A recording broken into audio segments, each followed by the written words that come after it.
கர்த்தருடைய பரிசுத்த நாமத்துக்கு மகிமை உண்டாவதாக. ஆண்டவராகிய இயேசு கிறிஸ்துவின் இனிய நாமத்திலே நாங்கள் உங்களை வாழ்த்துகிறோம், வரவேற்கிறோம். இந்த மகிமையான ஞாயிற்றுக்கிழமை ஆராதனைக்கு கர்த்தர் நம்மை கொண்டு வந்து சேர்த்ததுக்காக கர்த்தருக்கு நன்றி. இந்த மாதத்தின் முதல் ஞாயிற்றுக்கிழமையிலே நாம் கூடி வந்திருக்கிறோம். பரிசுத்த ஆவியானவர் தாமே இந்த நாளிலே நமக்கு ஊழியம் செய்வாராக. அதிகமான நேரம் இல்லை, ஆகவே கர்த்தருடைய உள்ளத்திலே வைத்திருக்கிற சத்தியத்தை நான் உங்களுக்கு சுருக்கமாய் பகிர்ந்து கொள்ளும்படியாக கர்த்தர் எனக்கும் கிருபை தருவாராக. இந்த நாளின் செய்தி தலைப்பு என்னவென்றால், நல்லிறக்க சிறகுகளின் கீழுள்ள ஆசீர்வாதங்கள். நல்லிறக்க சிறகுகளின் கீழுள்ள ஆசீர்வாதங்கள். Blessings beneath the benevolent wings. நல்லிறக்க சிறகுகளின் கீழ் உள்ள ஆசீர்வாதங்கள். நம்முடைய திருவுக்குள்ள வசனத்தை எடுத்து வாசியுங்கள். ரூத் இன் சரித்திரம் 2ஆம் அதிகாரம், ரூத் புஸ்தகம் 2ஆம் அதிகாரம் 12வது வசனத்தை நாம் வாசிக்கலாம். ரூத் 2ஆம் அதிகாரம் 12வது வசனத்தை நாம் வாசிக்க கேட்போம். உன் செய்கைக்கு தக்க பலனை, உன் செய்கைக்கு தக்க பலனை கர்த்தர் உனக்கு கட்டளையிடுவாராக. கர்த்தர் உனக்கு கட்டளையிடுவாராக. இஸ்ரவேலின் தேவனாகிய கர்த்தருடைய, இஸ்ரவேலின் தேவனாகிய கர்த்தருடைய செட்டைகளின் கீழ் அடைக்கலமாய் வந்த உனக்கு, செட்டைகளின் கீழ் அடைக்கலமாய் வந்த உனக்கு அவராலே நிறைவான பலன் கிடைப்பதாக என்றான். நிறைவான பலன் கிடைப்பதாக என்றான். கர்த்தருடைய பரிசுத்த நாமத்துக்கு ஸ்தோத்திரம். எல்லாருக்கும் ஒரு தெரிந்த வேத பகுதி, நம்ம எல்லாமே சேர்ந்து வாசிக்கலாமா? ரூத் 2ஆம் அதிகாரம் 12வது வசனம். ரூத் 2ஆம் அதிகாரம் 12வது வசனம். உன் செய்கைக்கு தக்க பலனை கர்த்தர் உனக்கு கட்டளையிடுவாராக.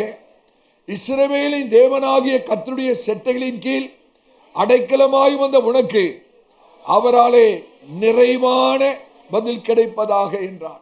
யார் யார் இடத்துல சொன்னது? போவாஸ் ரூத் இடத்துல சொன்ன வார்த்தைகள். எனக்கு அருமையான சபையாரே, இந்த முதல் ஞாயிற்றுக்கிழமை கர்த்தர் நம்மோடு கூட தீர்க்க தரிசனமாய் பேசுகிற ஒரு செய்தி இது.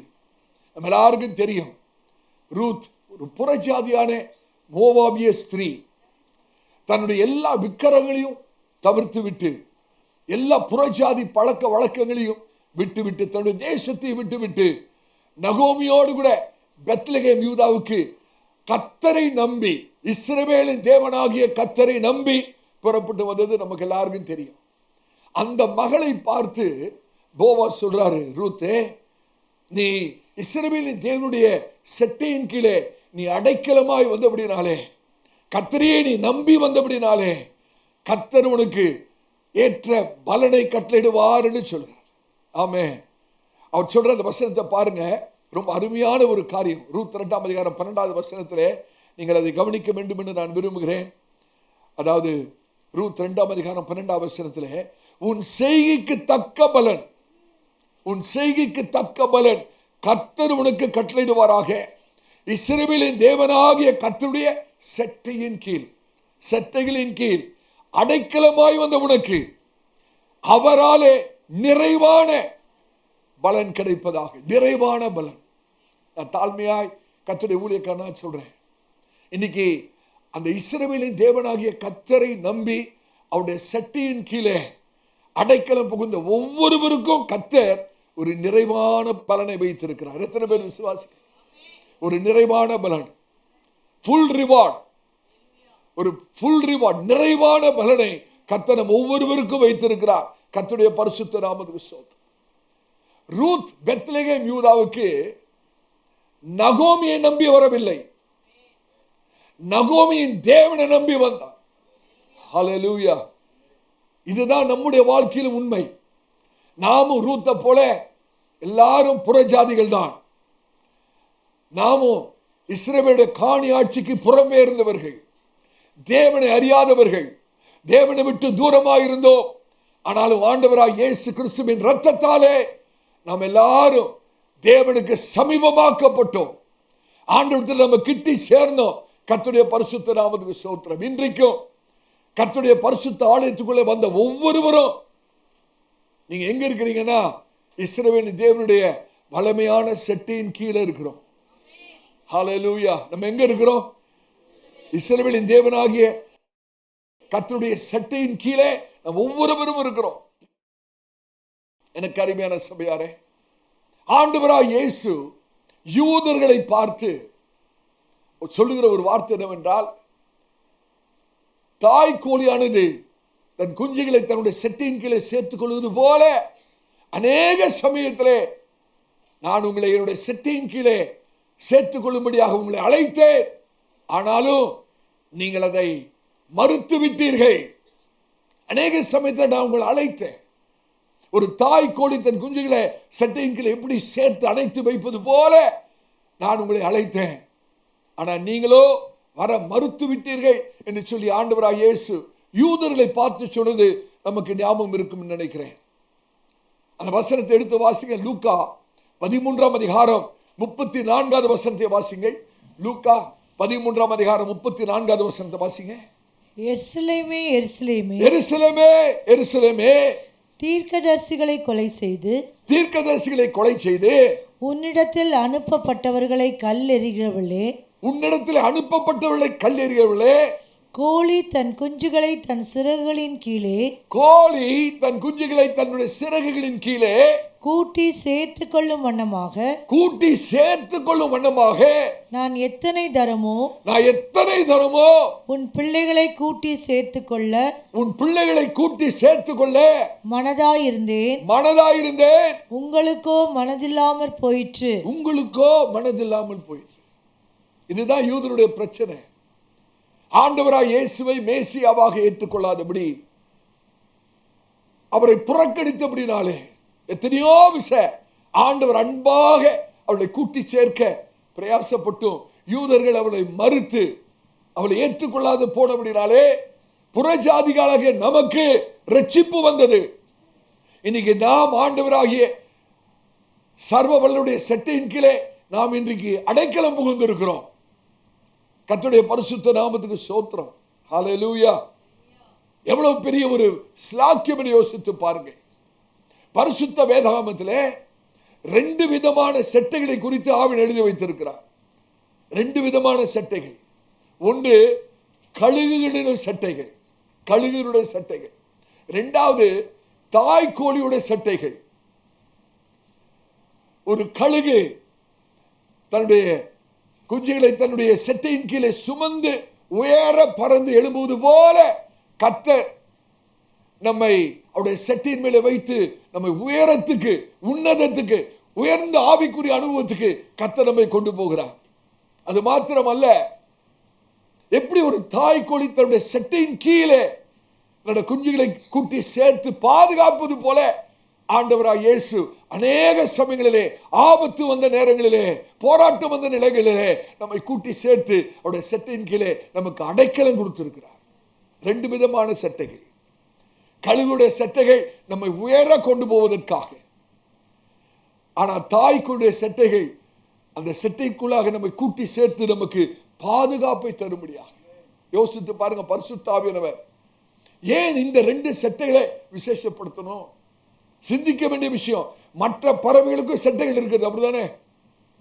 வேதம் காக்காவுடைய செட்டையை பத்தி ஒன்றும் சொல்லல, புறாக்களுடைய செட்டைகளை பத்தி ஒன்றும் சொல்லல. ஆனா குறிப்பா கழுகுகளுடைய செட்டைகளை பற்றி ஆவியானவர் பேசுகிறார். ஒரு தாய்க்கோளுடைய செட்டைகளை குறித்து பேசு.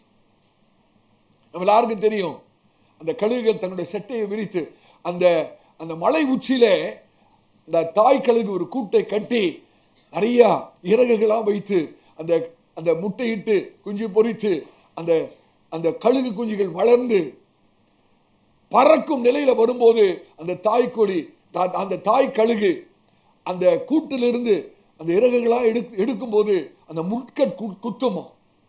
அப்ப அந்த கழுகு குஞ்சுகள் அந்த கூட்டை விட்டு வெளியே வரும்போது உயரத்திலிருந்து தாய் கழுகு அந்த கழுகு குஞ்சுகள் அப்படியே தள்ளி விட்டுருமோ. அப்படியே அது விழுகிறது போல வரும்போது அந்த தாய் கழுகு அப்படியே சட்டைகளை விரித்து அந்த கழுகு குஞ்சுகளை மறுபடியும் சட்டையின் மேலே வைத்து உயர கொண்டு போய் பறக்க கற்றுக் கொடுக்கிறது போல அநேக சமயங்களிலே கர்த்தர் நமக்கு செய்திருக்கிறார். ஆமென். சில சமயத்தில் சில காரியம் நமக்கு புரியல, கூடு களையிறது போல தெரியுது இல்ல. யோசிச்சு பாருங்க, அந்த கழுகு குஞ்சுகள் எவ்வளவு வசதியா அந்த கூட்டுக்குள்ள இருந்திருக்கும். நல்ல வசதியான இறகுகள், நல்ல ஒவ்வொரு விஷயம் ஆகாரம்லாம் கொடுத்து, ஆனால் ஒரு பருவம் வரும்போது, ஒரு நிலைமை வரும்போது, வளரும் போது எந்த தாய் கழுகு வசதிப்படுத்தி கொடுத்ததோ அதே தாய் கழுகு இப்போ அந்த வசதிகளெல்லாம் ஒன்று ஒன்றா எடுக்குது, அந்த இறகுகளெல்லாம் ஒன்று ஒன்றா எடுக்குது. எடுக்கும்போது அந்த முட்கள் குத்துகிறது. இனிமேலும் அந்த கழுகு குஞ்சுகளுக்கு உள்ள இருக்க முடியல. அப்படி வெளியே வரும்போது அப்படியே கீழே விழுகிறது. தாய் கழுகு அந்த குஞ்சுகளுக்கு பறக்க கற்றுக் கொடுக்கிறது. நீங்க கர்த்தருடைய ஆவியானவர் சொல்ற, மகனே மகளே, தாய் கழுகு கூட்டை கலைக்கிறது போல அநேக சமயத்திலே உன்னுடைய வாழ்க்கையிலே நான் கூட்டை கலைத்திருக்கிறேன். ஆண்டவர் நம்முடைய கூட்டை கலைத்த நேரத்தில் எல்லாம் நம்ம ஆண்டவரை தவறா புரிஞ்சுக்கிட்டோம். அப்படித்தானே? ஏன் ஆண்டவர் எனக்கு இப்படி கஷ்டத்தை கொடுக்குறார்? ஏன் ஆண்டவர் இதை என்ன அனுமதிக்கிறாரு? ஏன் எனக்கு இப்ப வேதனையா இருக்கு? ஏன் எனக்கு கஷ்டமா இருக்கு? இன்னைக்கு கர்த்தர் யாரிடத்துல பேசுறான்னு தெரியல. ஆவியானவர் சொல்ற, மகனே மகனே, அநேக சமயத்திலே உன்னை கூட்டை நான் தான் கலைத்தேன். ஆண்டவர் தான் அங்க கூட்டை கலைச்சாரு. நம்ம பிசாசு என்னமோ பண்றான்னு நினைச்சிட்டு இருக்கோம். பிசாசுக்கு நம்ம மேல அதிகாரமே இல்லை. ஆண்டவர் கூட்டை கலைக்கிறார். ஆண்டவர் கூட்டை கலைக்கிறாரு. ஆண்டவர் கூட்டை கலைக்கிறது நம்மை அழிக்கிறதுக்கு அல்ல, விழுந்து மாண்டு போகிறதுக்கு அல்ல. ஆண்டவர் கூட்டை கலைக்கிறார் என்றால் உயர எழும்பி பறப்பதற்கு. ஹல்லேலூயா! கர்த்தருடைய பரிசுத்த நாமத்துக்கு ஸ்தோத்திரம். அவர் நம்மை உயர எழும்பி பறக்க வைப்பதற்கு மாத்திரமல்ல, ஒரு தாய்க்கோழியை போல அவருடைய செட்டைகளை விரித்து நம்மை கூட்டி சேர்த்து பாதுகாக்கும்படியாக. யோசிச்சு பாருங்க, ஒரு தாய்க்கோழிக்கு ஏங்க கர்த்தர் செட்டைகளை கொடுத்திருக்கிறாரு? கோழி ரொம்ப தூரம் பெருசா பறக்காது, தெரியும்ல. அப்படியே கொஞ்சம் தூரம் பறக்கும், அதுக்கப்புறம் இறங்கிரும். அதுக்கு எதுக்கு செட்டைகள்? கோழி, தாய் கோழிக்கு பறப்பதற்கல்ல. கழுகு செட்டைகள் பறப்பதற்கு. ஆனா ஒரு தாய் கோழிக்கு செட்டைகள் பறப்பதற்கு அல்ல, தன்னுடைய குஞ்சுகளை கூட்டி சேர்த்து பாதுகாப்பதற்கு.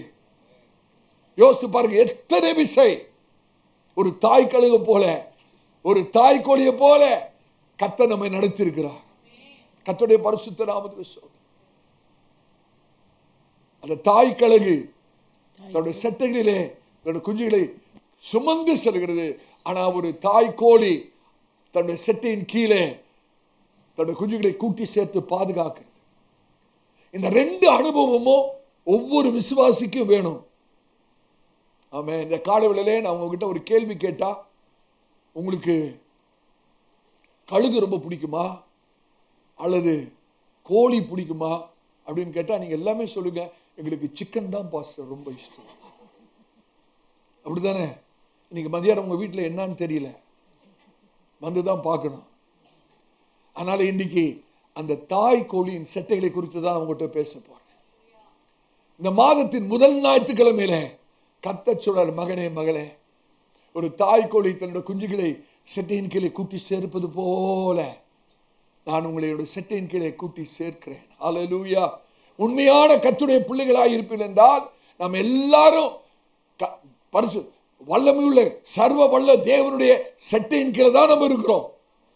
இதுதான் ரூத்தின் அனுபவமா இருந்தது. இதுதான் சங்கீதக்காரனுடைய அனுபவமா இருந்தது. இந்த காலவெளியிலே இந்த நல்லிறக்க சிறகுகளின் கீழ் உள்ள ஒரு 4 ஆசீர்வாதங்களை நான் மிக சுருக்கமாக உங்களோடு கூட பகிர்ந்து கொள்ள கர்த்தர் தான் கிருபை தருவாராக.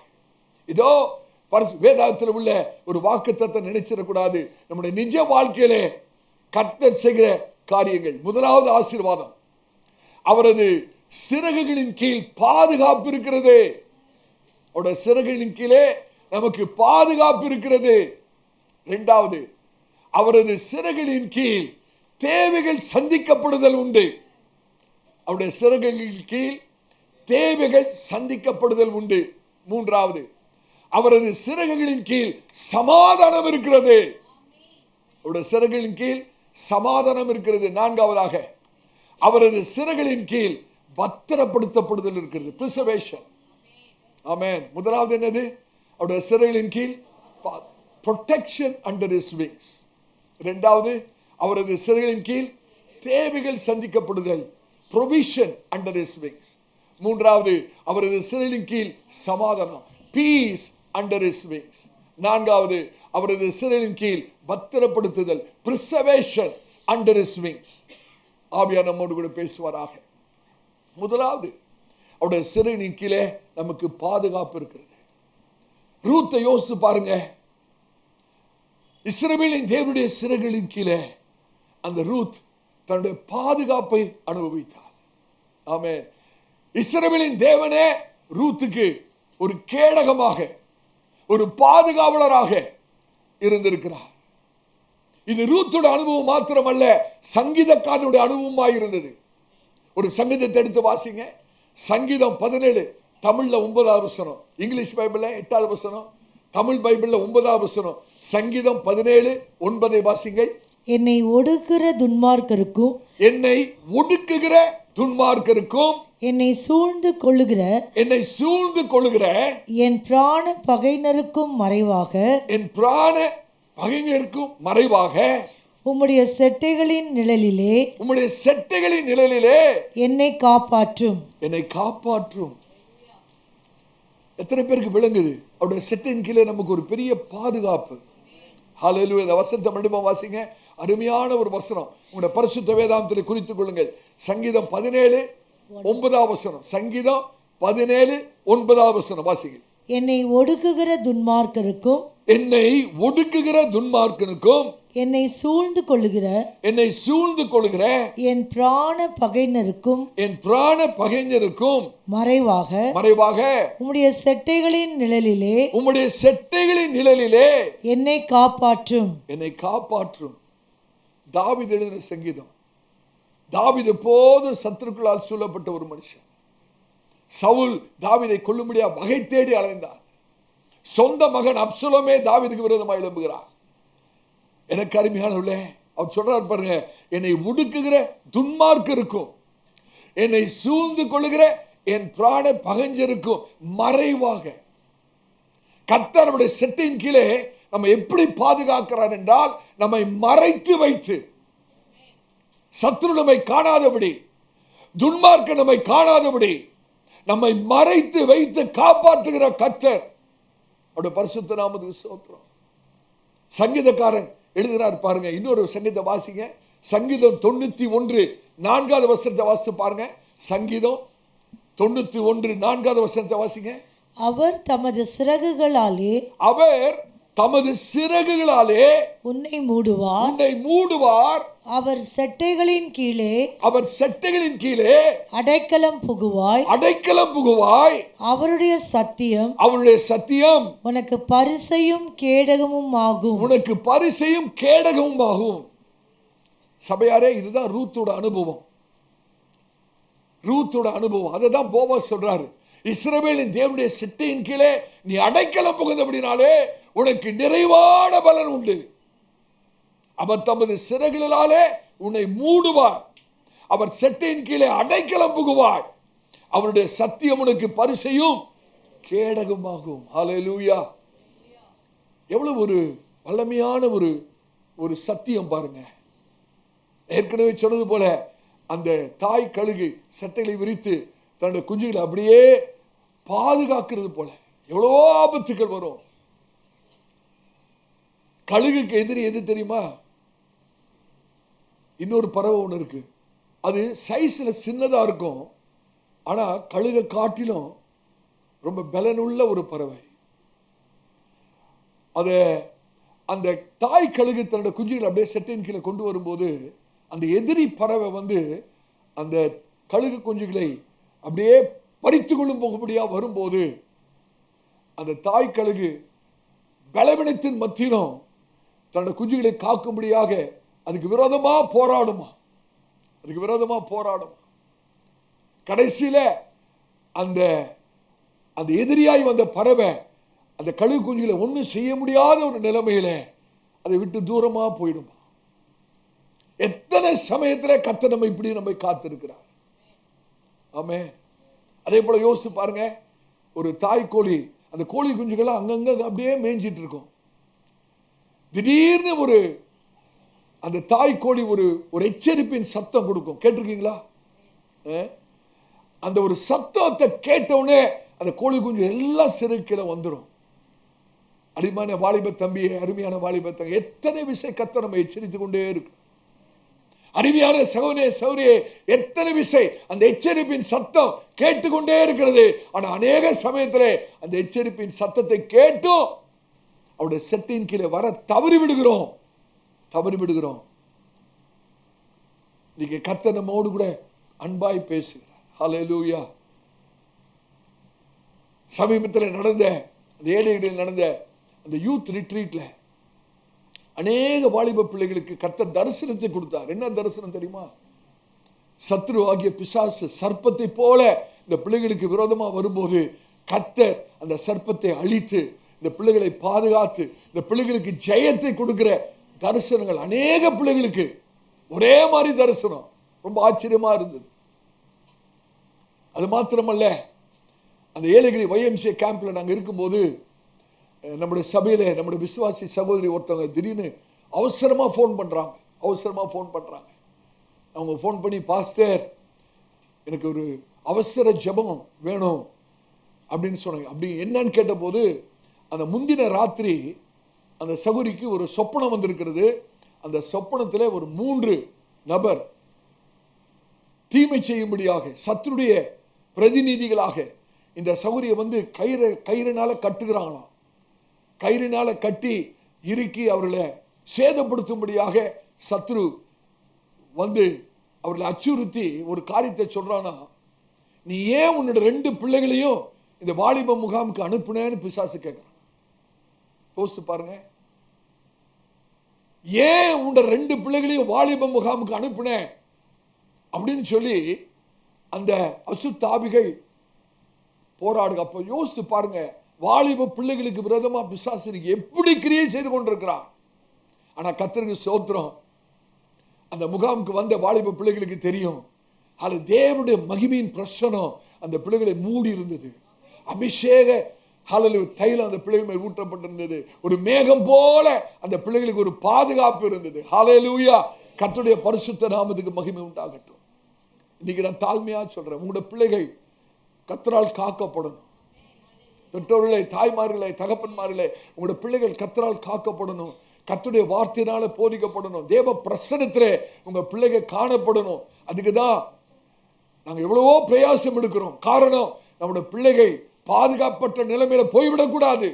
கர்த்தர் தான் நம்முடைய பிள்ளைகளை பாதுகாக்க வேணும். ஒரு தாய் பறவை தன்னுடைய குஞ்சுகளை காக்கிறது போல கர்த்தர் நமக்கு ஒரு பெரிய பாதுகாப்பை வைத்திருக்கிறார். யோசிச்சு பாருங்க, ரூத் ஒரு புறஜாதி, விற்கிரக நிறைந்த மோவாப் தேசம். அந்த மோவாப் தேசத்திலே ரூத்துக்கு பாதுகாப்பு இல்லை. ஆனா பெத்லெகேம் யூதாக்கு வந்தபோது இஸ்ரவேல் தேவனுடைய சட்டைகள் ரூத்துக்கு இருக்கிறது. ஹல்லேலூயா. தன்னோட கடந்த காலத்தை குறித்தும் நிகழ்காலத்தை குறித்தும் எதிர்காலத்தை குறித்ததான ஒரு பெரிய நம்பிக்கை ரூத்துக்கு உண்டானது. கர்த்தருடைய பரிசுத்த நாமத்துக்கு ஸ்தோத்திரம். ஆமென். தாழ்மையா சொல்றேங்க, தேவனுடைய பிரசன்னத்துக்கு வெளியே நமக்கு பாதுகாப்பு இல்லை. ஆமென். ரூத் ஒரு விதவைங்க, ஒரு புறஜாதியான விதவை, நிறைய ஆபத்துக்கு உட்பட்டவள். ஆனா பெத்லெகேம் யூதாவில் வந்த போதோ இஸ்ரவேலின் தேவனுடைய சட்டையின் கீழே ஒரு பெரிய பாதுகாப்பு. ஆமென். தன்னுடைய ஆவிக்குரிய வாழ்க்கைக்கு மாத்திரமல்ல, சரீர பிரகாரமான வாழ்க்கை கூட ஒரு பெரிய பாதுகாப்பு உண்டாயிருந்தது. பெத்லெகேம் யூதான்னு சொல்லும் போது சபைக்கு அடையாளமா இருக்கிறது. பெத்லெகேம் யூதா சபைக்கு அடையாளம். அப்ப ரூத்துக்கு எங்க பாதுகாப்பு இருந்தது, எங்க இஸ்ரவேலுடைய செட்டை இருந்தது என்றால் பெத்லெகேம் யூதாவில் தான். நான் கர்த்தருடைய ஊழியக்காரன் நான் சொல்றேன், நம்ம ஒவ்வொருவருக்கும் பாதுகாப்பான இடம் எது தெரியுமா? கர்த்தர் நம்ம கொடுத்த சபை ஐக்கியம் தான்.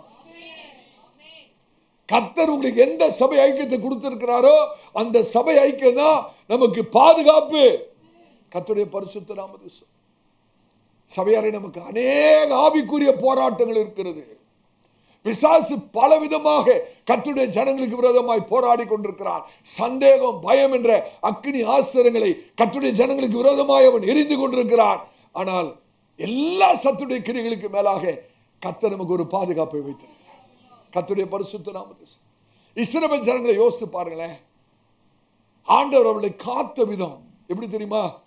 எப்படி ஒரு தாய் பறவை தன் குஞ்சுகள் அப்படியே செட்டின் கீழே அப்படியே மூடி மறைக்கிறது போலதான் இஸ்ரவேல் ஜனங்களை வனாந்திரத்துல பகலிலே மேக ஸ்தம்பத்தினாலும் இரவிலே அக்கினி ஸ்தம்பம் அப்படியே மூடி கொண்டதான். எப்படி ஒரு தாய் பறவை தன் குஞ்சுகளை மூடி மறைப்பது போல வனாந்திர பிரயாணத்திலே இஸ்ரவேல் ஜனங்களை கர்த்தர் அக்கினி ஸ்தம்பத்தினாலும் மேக ஸ்தம்பத்தினாலும் மூடி மறைத்து காத்து வழி நடத்தினார். அவருடைய பரிசுத்த நாமத்துக்கு ஸ்தோத்திரம். இன்றைக்கும் கர்த்தருடைய பிள்ளைகளுக்கு பாதுகாப்பு இருக்கிறது. யுஎஸ்ல எல்லோஸ்டோன் நேஷனல் பார்க் என்று ஒரு பெரிய ஒரு பார்க், ஒரு பெரிய பூங்கா இருக்கிறது. அது ஒரு காடு மாதிரி உள்ள ஒரு பெரிய இடமா. அதுல அந்த ஃபாரஸ்ட் ரேஞ்ச் ஆபீசர்ஸ் இருப்பாங்க. அந்த வனப்பகுதிக்கு உள்ள வனத்துறை அதிகாரிகள் வந்து பார்க்கும்போது ஒரு மரத்து கீழே அப்படியே கருகி போன ஒரு பறவை இருந்துதான். அப்படியே அந்த காட்டு தீன்னு சொல்வார்கள் இல்லையா, அந்த காட்டு தீயினால கருகி போன ஒரு பறவை அப்படியே அந்த மரத்து கீழே இருந்ததா. இவர்கள் அந்த பறவையை அப்படி பரட்டி போட்ட உடனே அதுக்குள்ள இருந்து நிறைய கோழி குஞ்சுகள் அந்த செட்டையின் கீழே இருந்து வெளியே ஓடிச்சான். அப்ப அந்த தாய் பறவை என்ன பண்ணியிருக்கிறது என்றால், அந்த காட்டு தீ வந்திருக்கிறது, எல்லாவற்றையும் சுட்டெரித்திருக்கிறது. ஆனா தன்னுடைய குஞ்சுகளை காக்கும்படியாக அது தன்னுடைய ஜீவனையே பணயமாக இரையாக கொடுத்து அந்த அக்கினியிலிருந்து அந்த கோழி குஞ்சுகள் காக்கப்பட்டிருக்கிறது. இது எதற்கு அடையாளமா இருக்கிறது என்றால், ஆண்டவராக இயேசு கல்வாரி சிலுவையிலே நமக்கு செய்த ஒரு அற்புதமான காரியத்தை சித்தரிக்கிறது. யோசித்து பாருங்க, நியாய தீர்ப்பு என்ற அக்கினி ஆண்டவராக இயேசு மீது வந்தது. நியாய தீர்ப்பு நம்ம மேல வர வேண்டிய நியாய தீர்ப்பின் அக்கினி ஆண்டவராக இயேசுவின் மேல் வந்தது. நம்மை பாதுகாக்கும்படியாக அவன் அந்த நியாய தீர்ப்பின் அக்கினியை தன்மேல் சுமந்து கொண்டு நம்மை காத்திருக்கிறார். கர்த்தருடைய பரிசுத்த நாமத்துக்கு ஸ்தோத்திரம். அடிக்கடி யோசிக்கிறது உண்டு, கர்த்தர் இல்லாத ஒரு அவிசுவாசி, கர்த்தரை விசுவாசிக்காத ஒரு அவிசுவாசி ஒரு அரணான பாதுகாப்பான ஒரு கோட்டைக்குள்ளே இருப்பதை பார்க்கிலும் கர்த்தரை நம்புகிற ஒரு விசுவாசி போர்க்களத்தில் இருப்பது இன்னும் பாதுகாப்பான ஒரு காரியம். கர்த்தர் மாத்திரம் நம்மோடு கூட இருந்தா, அது போர்க்களமா இருந்தா கூட அது நமக்கு பாதுகாப்பு தான். கர்த்தருடைய பரிசுத்த நாமத்துக்கு ஸ்தோத்திரம். God's protection doesn't mean absence of storms. கர்த்தர் நம்மை பாதுகாக்கிறார் என்றால் புயல் இல்லை என்று அர்த்தம் அல்ல, அவருடைய செட்டியின் கீழே நம்மை மூடி மறைக்கிறார் என்று அர்த்தம். ஆமென். சோதனை வரும்போது, பிரச்சனைகள் வரும்போது, போராட்டம் வரும்போது, ஆவிக்குரிய யுத்தம் வரும்போது, சகோதரே சகோதரியே, உலகத்துக்கு நேரம் ஓட வேண்டாம். எகிப்துக்கு பாதுகாப்புக்காக எகிப்துக்கு ஓட வேண்டிய அவசியம் இல்லை. இஸ்ரவேலின் தேவனுடைய செட்டியின் கீழே நம்ம ஓடி வரும். ஆமென். அததான் சங்கீதத்தில் ரொம்ப அழகாக இருக்கிறது. The righteous shall run into him and it shall be safe. கர்த்தருடைய நாமம் நமக்கு பலத்த துருகம். நீதிமான் அதற்குள்ளே புகுந்து சுகமாய் தங்குவான். கர்த்தருடைய பரிசுத்த நாமத்துக்கு ஸ்தோத்திரம். பாதுகாப்புக்காக நம்ம வேற எங்கேயும் ஓட வேண்டிய அவசியம் இல்லைப்பா. கர்த்தருடைய சிறகு தான் நமக்கு பாதுகாப்பு. எத்தனை பேர் ஆமென் சொல்ல முடியும்? கர்த்தருக்கு ஸ்தோத்திரம். இரண்டாவது காரியம், அவரது சிறகுகளின் கீழே தேவைகள் சந்திக்கப்படுவது இருக்குது. ப்ரொவிஷன். ரூத்தை கொஞ்சம் யோசித்து பாருங்க. பெத்லகேம் யூதாவுக்கு வந்தபோது ரூத்தோட வாழ்க்கையில குறையே இல்லைங்க. ஒண்ணும் இல்லாம வந்தாங்க. மோபாவை விட்டு ரூத்து நகோமியும் வந்தபோது ரூத்தோட கையில ஒண்ணுமே இல்லை, வெறுங்கையாக தான் வந்தார். வெறுங்கையாக தான். ஆனா வெறுங்கையாய் வந்த ரூத் இஸ்ரவேலுடைய தேவனுடைய செட்டையின் கீழே வந்தபடினாலே கர்த்தர் நிறைவான பதிலை கொடுத்தார், பலனை கொடுத்தார், நிறைவான பலன். ரூத்தோட வாழ்க்கையிலே குறைவே இல்லை, ஒரு நாளும் பட்டினியா இருக்கல. போவாஸ் மூலியமாக ரூத்துடைய சகல தேவைகளும் சந்திக்கப்பட்டது. எடுத்து வாசிங்க, ரூத் 2ஆம் அதிகாரம் 16வது வசனத்தை வாசிங்க. ரூத் 2ஆம் அதிகாரம் 16வது வசனம் சீக்கிரம் வாசிங்க. அவள் பொறுக்கிக் கொள்ளும்படிக்கு அவளுக்காக அரிகளிலே சிலதை சிந்த விடுங்கள். அவளுக்காக அரிகளிலே சிலதை சிந்த விடுங்கள். அவளை அதட்டாதிருங்கள் என்று கட்டளையிட்டான். இப்ப போவாஸ் ரூத்தை தன்னுடைய வயலிலே அந்த தானியங்களை பொறுக்க அனுமதித்தது மாத்திரமல்ல, அவர் தன்னுடைய வேலை ஆட்களுக்கு ஒரு கட்டளை கொடுக்கிறார். என்ன கட்டளை தெரியுமா? நீங்க அரிக்கட்டுகளிலே சில தானியங்களை வேணுமென்றே சிந்து விடுங்கள். வேணுமென்றே சிந்து விடுங்கள். Hands full of grains on purpose. On purpose. வேண்டுமென்றே சிந்து விடுங்கள். அவள் பொறுக்கிக் கொள்ளட்டும். எனக்கு அருமையான அநேக சமயத்தில் நம்முடைய பாதையில கர்த்தர் எத்தனை ஆசீர்வாதத்தை நம்ம கடந்து போற பாதையின் வழியில எத்தனை ஆசீர்வாதங்கள், எவ்வளவு அழகாய் தேவைகள் சந்திக்கப்படுகிறது. ரூத் எல்லாவற்றையும் விட்டு வந்தா. மோவாப்ல வயல் நிலம் இருந்திருக்கும். மோவாப்ல அவருடைய சொந்த குடும்பம் இருந்தது. எல்லாவற்றையும் விட்டு இஸ்ரவேலின் தேவனுடைய செட்டின் கீழே அவரையே நம்பி அடைக்கலமாய் வந்தபடினாலே ரூத்தோட வாழ்க்கையில ஒரு குறைவும் கத்த வைக்கலங்க. ஹல்லேலூயா. இன்றைக்கான அப்பம் மாத்திரம் அல்ல, நாளைக்கான ஆசீர்வாதமும் ரூத்துக்கு கிடைத்தது. ஆமென். God not only gave a bread for today, also blessing for tomorrow. கர்த்தர் நமக்கு வெறும் அப்பத்தை தருகிறவர் மாத்திரம் அல்லங்க, அப்பத்தோடு சேர்த்து நமக்கு தேவையான சகல ஆசீர்வாதங்களையும் தருகிறவர். போவாஸ் ஆண்டவராய் இயேசுவுக்கு அடையாளமா இருக்கிறார். அப்படிதானே? போவாஸ் மூலியமா ரூத்தோட தேவைகள் எல்லாம் சந்திக்கப்படுகிறது. அப்போஸ்தலனாகிய பவுல் என்ன சொல்றார்? பிலிப்பியருக்கு எழுதும் போது 4ஆம் அதிகாரம் 19ஆம் வசனத்தை வாசிங்க. பிலிப்பியர் 4ஆம் அதிகாரம் 19ஆம் வசனம். என் தேவன் தம்முடைய ஐஸ்வரியத்தின்படி உங்கள் குறைவுகள் எல்லாம் கிறிஸ்து இயேசுவுக்குள் மகிமையிலே நிறைவாக்குவார். ஒன்னு சொல்லுங்க, மகிமையில நமக்கு தேவை இருக்குமா? மகிமையில தேவை இருக்குமா? தேவை இருக்காது. அப்படிதானே? அப்ப கிறிஸ்து இயேசுவுக்குள் உங்களுடைய தேவைகள் எல்லாம் மகிமையில் இல்ல, மகிமையாய் நிறைவேற்றுவார். தேவைகள் இங்கதான், நமக்கு மகிமையில தேவை இருக்காது. அப்படிதானே? அந்த வசனத்தை மறுபடியும் வாசிங்க. என் தேவன் தம்முடைய ஐஸ்வரியத்தின்படி, நம்முடைய வறுமையின்படி அல்ல, நம்முடைய தேவையின்படி அல்ல, நம்முடைய பலத்தின்படி அல்ல, தம்முடைய ஐஸ்வரியத்தின்படி உங்கள் குறைவுகள் எல்லாம் கிறிஸ்து இயேசுவுக்குள் மகிமையாய் நிறைவேற்றுவார். ஹல்லேலூயா. கர்த்தருடைய பரிசுத்த நாமத்துக்கு ஸ்தோத்திரம்.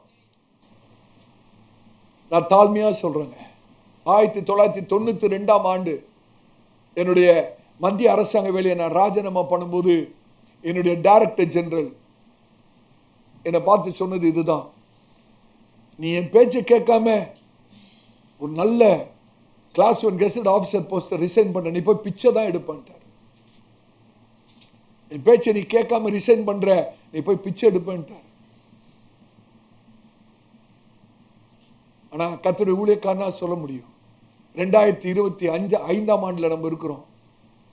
1992 இருந்து 2025ஆம் ஆண்டுல இன்னைக்கு இருக்கிற இந்த நிமிஷம் வரைக்கும் கர்த்தர் ஒரு விடத்தில் நான் கையை ஏந்த முடியா கர்த்தர் வைக்கவில்லை. அதுக்கு பல கர்த்தர் இந்த கரங்களை சம்பூர்ணமாய் ஆசீர்வதித்திருக்கிறார். அநேகர்களுக்கு உதவி செய்யும்படியா கர்த்தர் ஆசீர்வதிக்கிறார். நான் ஏன் சொல்றேன்னா, அழைத்தவர் உண்மை உள்ளவர். நம்ம மாத்திரம் உறுதியாய் அவரை பற்றி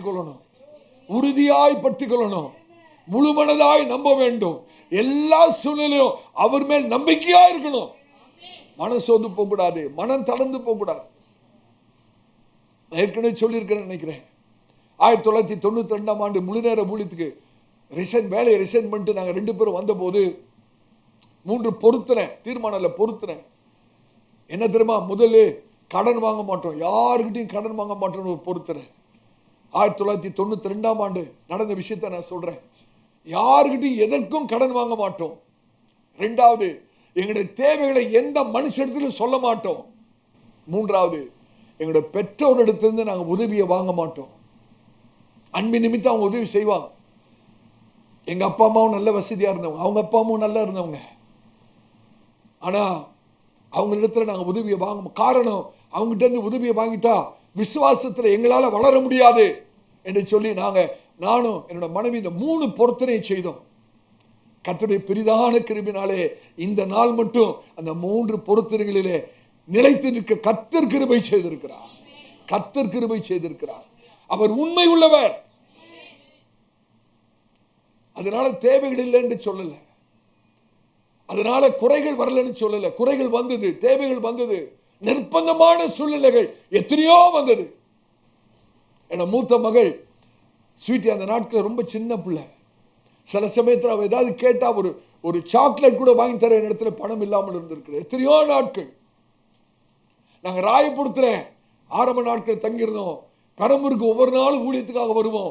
எத்தனையோ சமயத்தில் பெரம்பூர்லேருந்து ராயபுரத்துலேருந்து பெரம்பூர் வருவதற்கு பஸ் காசு, பஸ் ஃபேர் இருக்காது எங்ககிட்ட. எத்தனையோ விஷயம் எவ்வளவு தூரம் நடந்து வந்திருக்கிறோம். எதற்காய் சொல்கிறேன்டா, ஒரு விசுவாச பரீட்சை இருக்கதான் செய்கிறது. ஆனாலும் அந்த இக்கட்டான சூழ்நிலை, ஆண்டவரே நாங்கள் மனுஷரை நம்ப போவதில்லை, அழைத்தவன் நீர், நாங்கள் உண்மையே நம்பி இருக்கிறோம் என்று சொல்லும்போது கர்த்தர் அற்புதமாக நம்முடைய தேவையை சந்தித்து நடத்துகிறார். கர்த்தருடைய பரிசுத்த நாமத்துக்கு சொல்றேன். ஒரு சம்பவம் எனக்கு ஞாபகம் வருது. கர்த்தர் ஏற்பட்டு நான் சொல்றேன். ஒரு விஷயம், தண்டையார்பேட்டில் ஒரு கூட்டத்தில் பிரசங்கம் பண்ணணும். நான், என்னோட மனைவி ஹேரியட் அவர்கள், என்னுடைய அங்கிள் ஜாக்சன், ஆண்டி லூசி, 4 பேரும் அந்த கூட்டத்துக்கு போனோம். புறப்பட்டு எல்லாம் வெளியே வந்துட்டோம். என்கிட்ட அந்த மீட்டிங்கு போகிறதுக்கு பஸ் ஃபேர் மாத்திரம் இருக்கிறது என் பாக்கெட்டில். அந்த சமயத்தில் புறப்பட்டு வெளியே போகும்போது திடீர்னு ஒரு ஊழியக்காரர் ஜெபத்துக்கு வந்துட்டாங்க. அவர் ஜெபித்து கொண்டிருக்கும் போது ஆவியனை சொல்றாரு, உன் பாக்கெட்டில் இருக்கிறது எல்லாத்தையும் எடுத்து அவர்கிட்ட கொடுன்றாரு. என்ன ஆண்டவர், எடுத்து கொடுத்துட்டா அப்போ பஸ் ஃபேர் இருக்குல்ல, என்கிட்ட அங்கே போக முடியாதுல்ல. நான் அங்கிளை நம்பலம்மா, அங்கிள்கிட்ட சொல்ல முடியுமா, நானே பொறுத்துனை கீழே இருக்கிறேன், அங்கிள் என்கிட்ட காசு, பஸ்ஸு காசு இல்லை, நீங்கள் கொஞ்சம் கொடுத்துருங்க, நான் சொல்ல முடியாது, ஏன்னா பொறுத்துனேன், என்னோட தேவையில்லை, அவங்ககிட்ட சொல்லக்கூடாது. ஆனால் ஆவியரவை அவர் பாட்டுக்கு ஜெபிச்சுட்டே இருக்கார். ஆவியரன் சொல்றாரு, உன் பாக்கெட்டில் இருக்க அத்தனை எல்லாத்தையும் எடுத்து அவர்கிட்ட கொடுத்துரு. ஜபனத்தில் ஒரு பெரிய போராட்டமே நடக்குது. ஆனால் யார் தான் ஜெயிப்பா? நம்ம ஜெயிக்க முடியுமா? அவர்கிட்ட நம்ம ஜெயிக்க முடியாது. அவர் ஜெப புளிச்சு ஆமைன்னு சொன்னா அப்படியே எடுத்து பாக்கெட்ல இருந்தது அப்படியே கையில் கொடுத்துட்டேன். இப்போ போகிறோம், 4 பேரும் பஸ் ஸ்டாண்டுக்கு. பஸ் ஏறிட்டோம். எல்லாமே பின்னால தான் ஏறுவோம். நான் பின்னால் ஏறினா பின்னால் தான் டிடிஆர் இருப்பார். வம்புட்டு இவங்க 3 பேரை பின்னால் ஏற்றி விட்டு நான் முன்னால் ஏறிட்டேன். ஏன்னா அங்கிள் டிக்கெட் எடுத்துருவாரு அப்படின்ட்டு. அன்னைக்குன்னு பார்த்து டிடிஆர் பின்னால் எல்லாம் முன்னால் நிற்கிறாரு. என்ன பண்ணுறதுன்னு தெரியல. டிக்கெட் டிக்கெட் டிக்கெட் அப்படியே வந்தவர், கிட்ட வந்தவர், திடீர்னு என்ன ஆச்சுன்னு தெரியல, பின்னால் ஒரே ஓட்டமாக பின்னால் ஓடிட்டார். பின்னால் ஓடனோடனே அங்கிள் டிக்கெட் எடுத்துட்டாங்க. அங்கே அப்பா நான் டிக்கெட் எடுத்துட்டேன். கர்த்தருக்கு ஸ்தோத்திரம். கர்த்தர் நடத்துகிற விதங்க, கர்த்தர் நடத்துகிற விதம். ஹல்லேலூயா. அந்த கூட்டத்துக்கு போனோம். கர்த்தர் அந்த கூட்டத்தை ஆசீர்வதித்தார். அன்றைக்கு அந்த காணிக்கை எனக்கு கொடுத்தாங்க. நான் எவ்வளவு கொடுத்தேன்னா 10 மடங்கு, அது 10 மடங்காக எனக்கு காணிக்கை கொடுத்தாங்க. நான் காணிக்கையை பெருசுப்படுத்துகிறேன் அல்ல. எதுக்கு சொல்றேன்னு கேட்டீங்கன்னா, கர்த்தர் எவ்வளவு உண்மை உள்ளவராக இருக்கிறான்னு சொல்றேன். கர்த்தருடைய பரிசுத்த நாமத்துக்கு ஸ்தோத்திரம். அந்த வசனத்தை எடுத்து வாசிங்க. ரூத்தின் புஸ்தகம் 3ஆம் அதிகாரம் 15 17 வரைக்கும் வாசிங்க. ரூத்தின் புஸ்தகம் 3ஆம் அதிகாரம் 15 17 வரைக்கும் வாசிங்க. அவன் அவளை நோக்கி, நீ போர்த்து கொண்டிருக்கிற போர்வையை விரித்து பிடி என்றான். நீ போர்த்து கொண்டிருக்கிற போர்வையை விரித்து பிடி. கையை நீட்டுன்னு இல்லை, கையில கொஞ்சம் தாங்க கொடுக்க முடியும். ஆனா ஆண்டவர் நமக்கு கையில கொடுக்கிறவர் இல்ல, மடியில கொட்டுறவர். ஆமென். அந்த வசனத்தை வாசிங்க. அவன் அவளை நோக்கி, போஸ் ரூத்தை நோக்கி, நீ போர்த்து கொண்டிருக்கிற போர்வையை விரித்து பிடி என்றான். நீ போர்த்து கொண்டிருக்கிற போர்வையை விரித்து பிடி என்றார். அவள் அதை பிடித்த போது அவன் அதிலே 6 படி வார்கோதுமையை அளந்து போட்டு அவள் மேல் தூக்கிவிட்டு பட்டணத்திற்கு புறப்பட்டு வந்தான். அவள் தன் மாமியிடத்தில் வந்தபோது, இப்ப நகோமி இடத்துல ரூத் வந்தபோது அவள், நகோமி, என் மகளே உன் செய்தி என்ன என்று கேட்டாள்.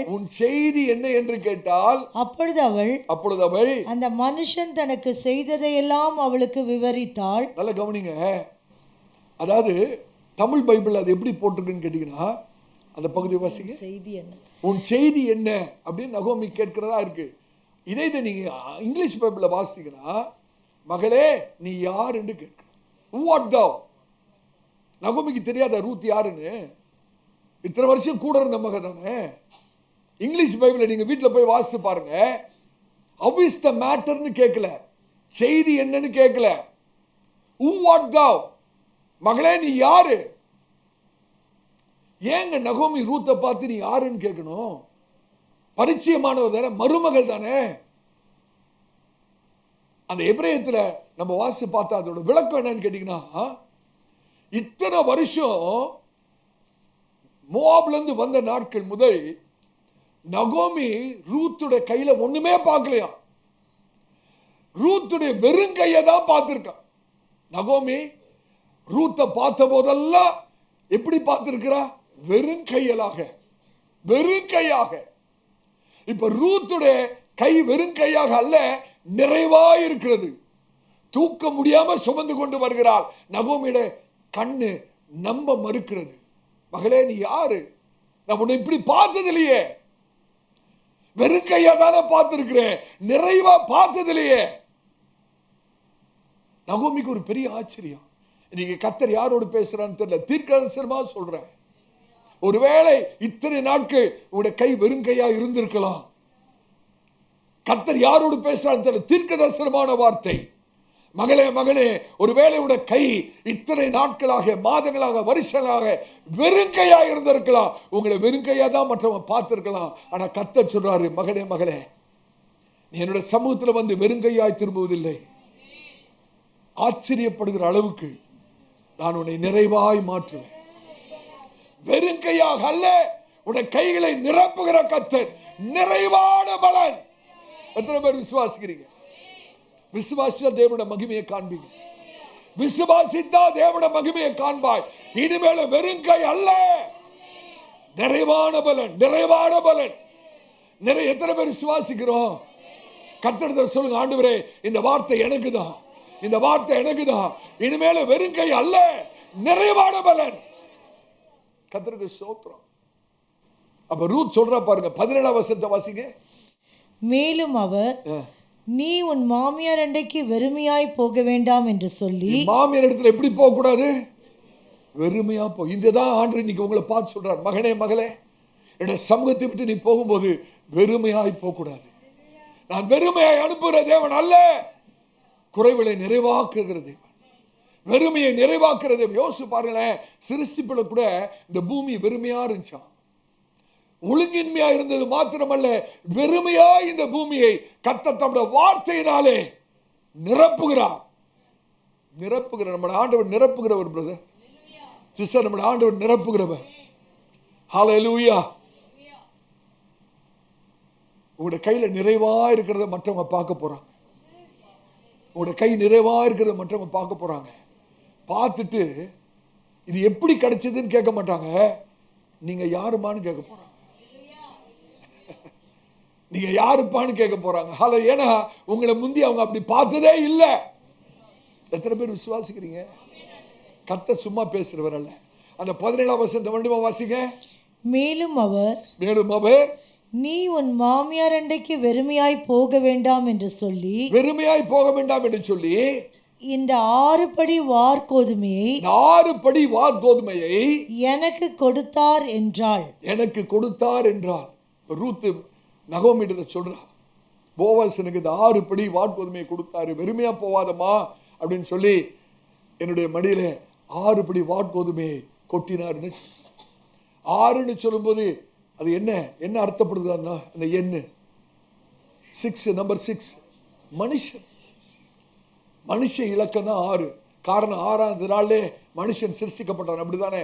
அப்ப 6ன்னு சொல்லும்போது நம்முடைய சரீர தேவைகளை குறிக்கிறது.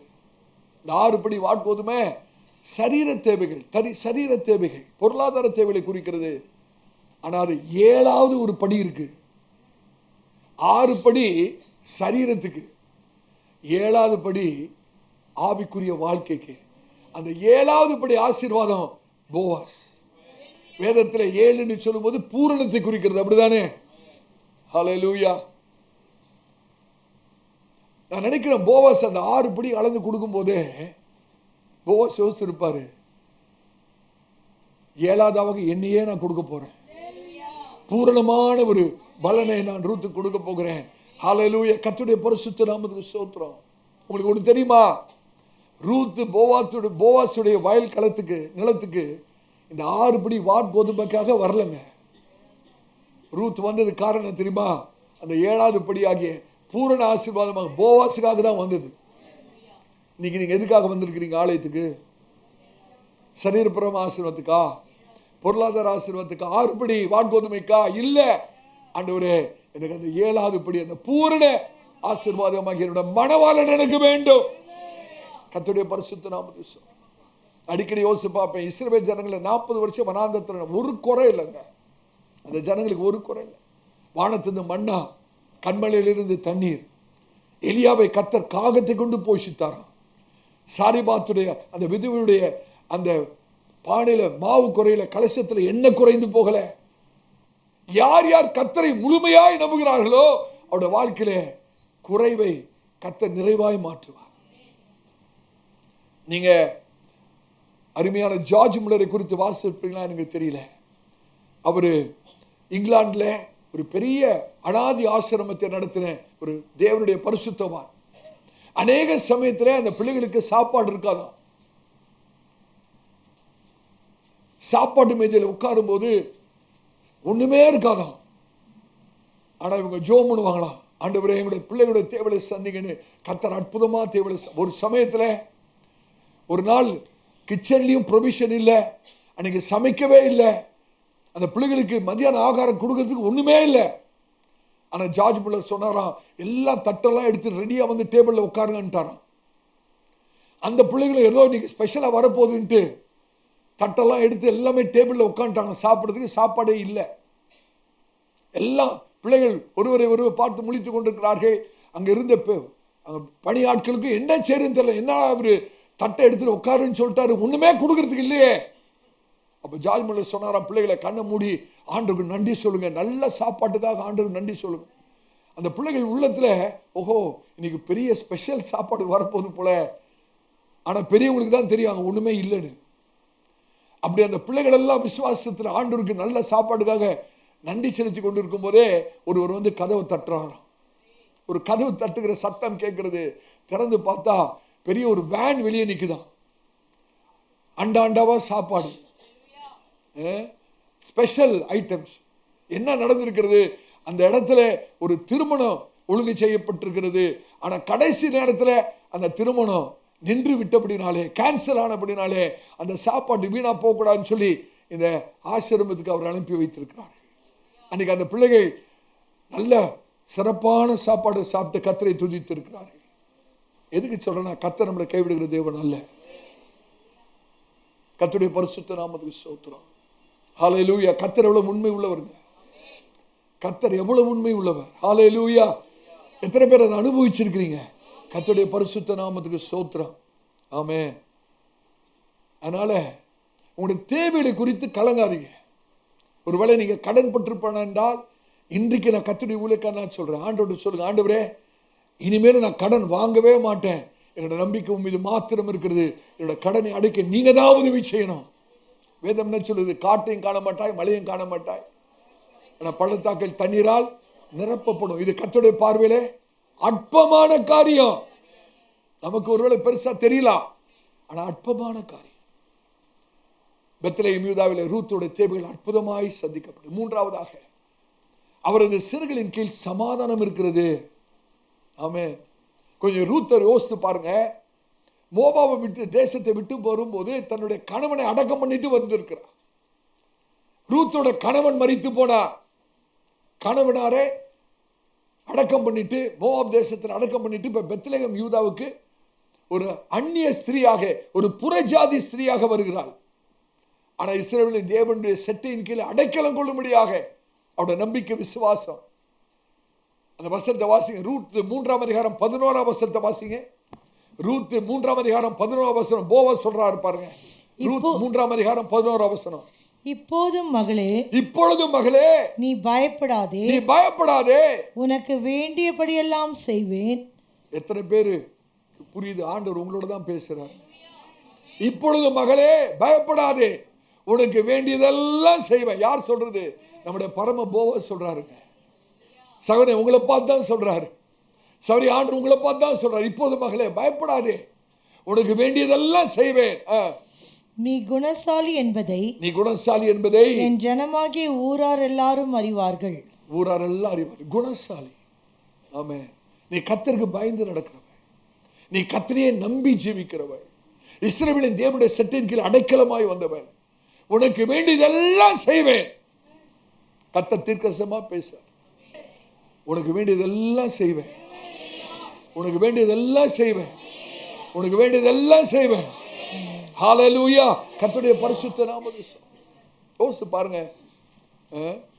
ரூத்தோட நிலைமை, ஒரு விதவை கோலம், தனிமை, எதிர்காலத்தை குறித்ததான நம்பிக்கையே இல்லை. ஆனா பெத்லகேம் யூதாவிலே இஸ்ரவேலின் தேவனுடைய சட்டையின் கீழ் அடைக்கலமாக வந்த ரூத்துக்கு ஒரு பெரிய சமாதானம், ஒரு பெரிய நிம்மதி. ஹல்லேலூயா. நம்முடைய வாழ்க்கையிலும் எவ்வளவு போராட்டங்கள், பண பிரச்சனைகள், குடும்ப பிரச்சனைகள், சரீர சுகக்குறைவுகள், ஆவிக்குரிய போராட்டங்கள்.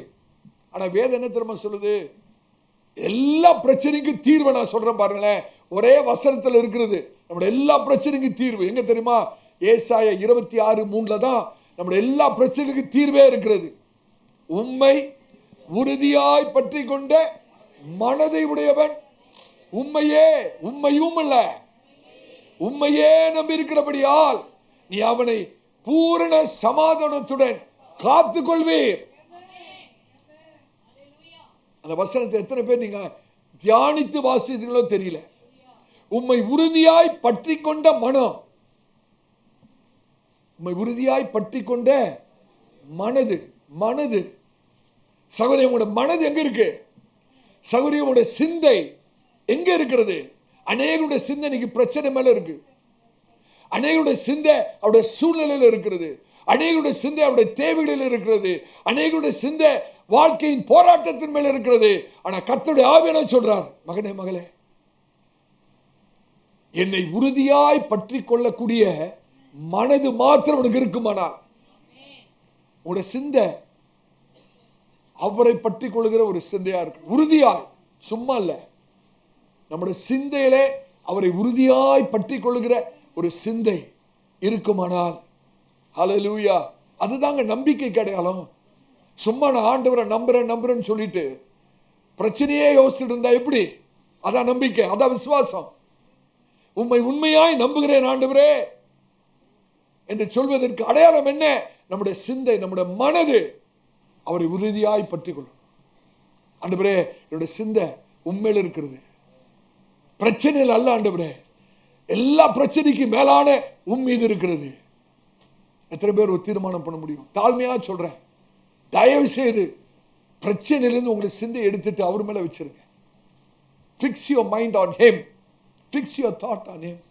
எந்த சூழ்நிலையா இருந்தாலும் சரி, உங்களுடைய சிந்தையை சூழ்நிலையில வைக்க வேண்டாம். உம்மை உறுதியாய் பற்றி கொண்ட மனதை உடையவன், எல்லாரும் அல்ல,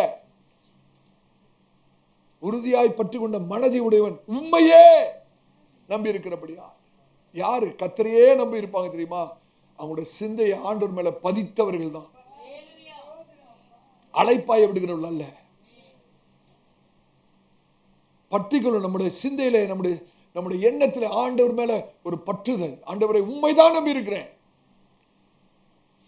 உமக்கு மேல ஒரு பிரச்சனை இல்லை, நீ தீர்க்க முடியாத ஒரு பிரச்சனை இல்லை, நீ சந்திக்க கூடாத ஒரு தேவை இல்லை, எல்லாவற்றுக்கும் நீ மேலானவர் ஆண்டவரே. ஹல்லேலூயா. கர்த்தருடைய பரிசுத்த நாமத்துக்கு. ஒரு கற்பனை பண்ணி பாருங்களேன். ஒரு தாய்க்கோழி இருக்கிறது. அந்த தாய்க்கோழி தன்னுடைய குஞ்சுகளை செட்டையின் கீழே கூட்டி சேர்த்து மறைத்து வைத்திருக்கிறது. அப்ப அந்த கோழி குஞ்சுகள் தாய் செடுக்கையில் இருக்கும்போது ஒரு பயங்கரமான ஒரு இடி முழக்கம் சத்தம் கேட்குதுன்னு வச்சுங்களேன். அந்த கோழி குஞ்சுகளுக்கு அந்த புயலை பார்க்க முடியாது, அந்த இடி முழக்க சத்தத்தை பார்க்க முடியாது. ஆனால் சத்தம் கேட்கும் நல்லா, ஆனால் பார்க்க முடியாது. ஆனால் அந்த அருமையான பாதுகாப்பின் வெப்பத்தை அந்த கோழி குஞ்சுகளால் உணர முடியும், ஒரு பாதுகாப்பை உணர முடியும். எனக்கு அருமையான தேவப்பிள்ளை, அநேக சமயத்தில் சத்தம் கேட்குதில்ல, பயங்கரமான போராட்டத்தின் சத்தம் கேட்குதில்ல, எதிர்த்து வருகிற சத்தம் கேட்குதில்ல, உங்களுக்கு கடன் கொடுத்தவங்க உங்களை பிரச்சனைப்படுகிற சத்தம் கேட்குதில்ல. நீ கர்த்தருடைய ஆவியானவர் சொல்றார், என் மகனே மகளே, ஒருவேளை போராட்டத்தின் சத்தம், இடி முழக்கத்தின் சத்தம், புயலின் சத்தம் கேட்கலாம். ஆனால் நீ என்னுடைய சட்டையின் கீழ் இருக்கிறபடினாலே உனக்கு ஒரு பெரிய சமாதானம் உண்டு. ஹல்லேலூயா. கர்த்தருடைய பரிசுத்த நாமத்துக்கு மகிமை உண்டாகட்டும். யோசித்து பாருங்க, ஆண்டவராய் இயேசு அந்த படகிலே பின்னணியத்திலே தலையணையை வைத்து அவர் நித்திரையாயிருந்தார்னு வாசிக்கிறோம் மார்க் 4ஆம் அதிகாரத்தில். அப்படிதானே? கவனிக்கிறீங்களா? அப்ப பெரிய ஒரு புயல் காற்று, படகு மூழ்கத்தக்கதாக ஒரு பெரிய போராட்டம், புயல் காற்று அடிக்கிறது. சீஷர்கள் தடுமாறுகிறார்கள். போதகரே, நாங்க மடிந்து போறது உமக்கு கவலை இல்லையா அப்படின்னு சொல்லி அவர் எழுப்புறாங்க. அவர் எழும்பி என்ன தெரியுமா சொன்னாரு? 39ஆம் வசனத்தை வாசிங்க. 39 மார்க் 4ஆம் அதிகாரம் 39வது வசனத்தை வாசிங்க. அவர் எழுந்து, நல்லா கவனிக்கணும், அவர் எழுந்து காற்றை அதட்டி கடலை பார்த்து இறையாதே அமைதலாயிரு என்றார். அப்பொழுது காற்று நின்று போய் மிகுந்த அமைதல் உண்டாயிற்று. மறுபடியும் வாசிங்க. அவர் எழுந்து, நல்லா கவனிக்கிறீங்களா? கீழ்த்தளத்திற்கும் மேல் தளத்திற்கும் கவனிக்கிறீங்களா? அவர் எழுந்து காற்றை அதட்டி கடலை பார்த்து, இந்த ரெண்டு காரியம் தாங்க ரொம்ப முக்கியம். காற்றை அதட்டி கடலை பார்த்து. இந்த வசனத்தை அப்படியே மேலோட்டமா நீங்க வாசித்தீங்கன்னா எப்படி தெரியும்னு கேட்டீங்கன்னா, ஆண்டவர் காற்றிடத்துல பேசுற மாதிரியும் கடலை பார்த்து பேசுற மாதிரியும் தெரியும். அப்படிதான் எழுதியிருக்கு. அப்படிதானே? காற்றை அதட்டி கடலை பார்த்து. ஆனா சத்தியம் என்ன தெரியுமா? ஆண்டவராகிய இயேசு எழுந்து காற்றை எங்க பார்க்கிறார் தெரியுமா? கடல்ல பார்க்கல, சீஷருடைய இருதயத்துல பார்க்கிறார். சீஷருடைய இருதயத்தை, சூழ்நிலை பயங்கரமா இருக்குது. அதனால ஆண்டவராகிய இயேசு எழுந்து காற்றை எங்க பார்க்கிறாரு? கடல்ல இல்ல, சீஷருடைய இருதயத்தை பார்க்கிறார். கொந்தளிக்கிற கடல் அல்ல, ஆண்டவர் அந்த கொந்தளிப்பை சீஷருடைய இருதயத்தில் பார்க்கிறார். எத்தனை பேருக்கு விளங்குது நான் சொல்றேன்?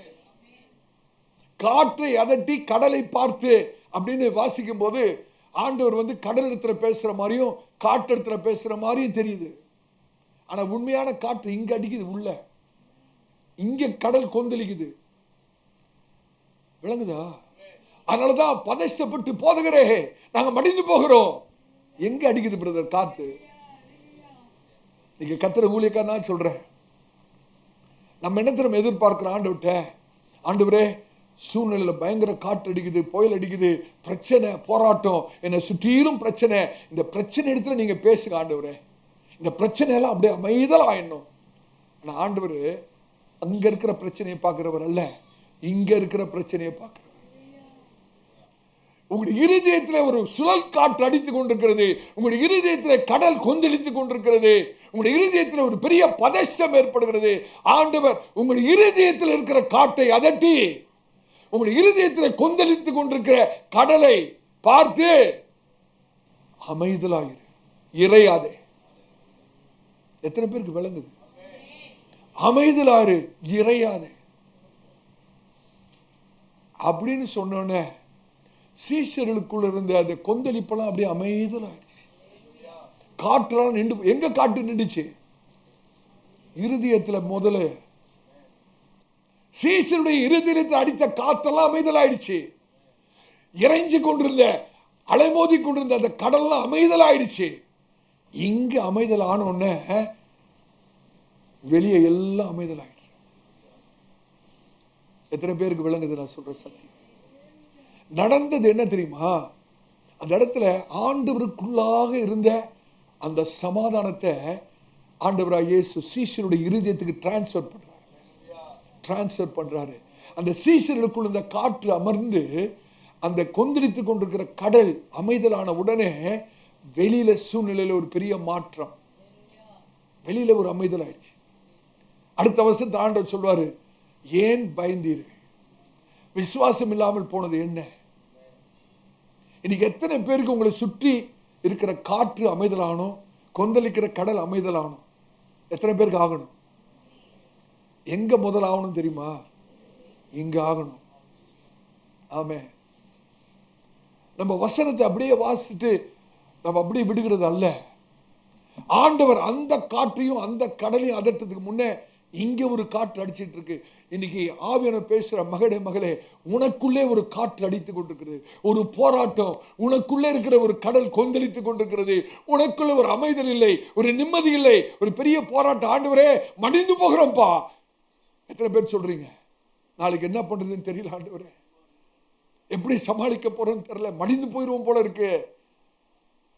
ஆண்டவர் படகுல இருந்தா படகு முழுகிருமா? என்னதான் காற்று அடிக்கட்டுமே, என்னதான் கடல் கொந்தளிக்கட்டுமே, அந்த படகு முழுகாது பிரதர். கர்த்தர் அந்த படகுல இருக்க வரைக்கும். அல்லது உங்களுடைய வாழ்க்கையில கர்த்தர் இருக்கிறார். கர்த்தர் ஊழியக்காரனா சொல்றேன், உங்களுடைய சூழ்நிலை மாறுவதற்கு முன்பாக கர்த்தர் இங்கே ஒரு சமாதானத்தை, அதனாலதான் ஆண்டவர் புதிய பாட்டு சொன்னாரு, என்னுடைய சமாதானத்தை நான் உங்களுக்கு தருகிறேன், உலகம் தருவது போல அல்ல. என்னுடைய சமாதானம், என்னுடைய சமாதானம். முதல்ல என்னுடைய சமாதானம் உங்களுடைய இருதயத்துக்குள்ள வரணும். என்னுடைய சமாதானம் உங்களுடைய இருதயத்துக்குள்ள வந்துடுச்சுன்னா உங்களுடைய சூழ்நிலையில ஒரு பெரிய சமாதானம் உண்டாகும், ஒரு பெரிய அமைதல் உண்டாகும். கர்த்தருடைய பரிசுத்த நாமத்துக்கு ஸ்தோத்திரம். ஆமென். ஆங்கிலத்தில் ஒரு அருமையான ஒரு பாடல் ஒன்று உண்டு. It is well with my soul அப்படின்னு ஒரு அருமையான பாடல். அதாவது தமிழ்ல, ஆண்டவரே என்னோட ஆத்துமா சுகமா இருக்கிறது, என்னோட ஆத்துமா நல்லா இருக்குது, என்னோட ஆத்துமா சுகமா இருக்கிறது ஆண்டவரே. இந்த பாடலுடைய பின்னணி என்ன தெரியும்? நிறைய பேருக்கு தெரியாது. நான் சொல்றேன், சுருக்கமா சொல்றேன், கேளுங்க. ஸ்பஃபோர்டு என்று சொல்லி இங்கிலாந்து தேசத்தில் ஒரு பெரிய பிசினஸ் மேன், ஒரு பெரிய ஒரு தொழில் அதிபர்.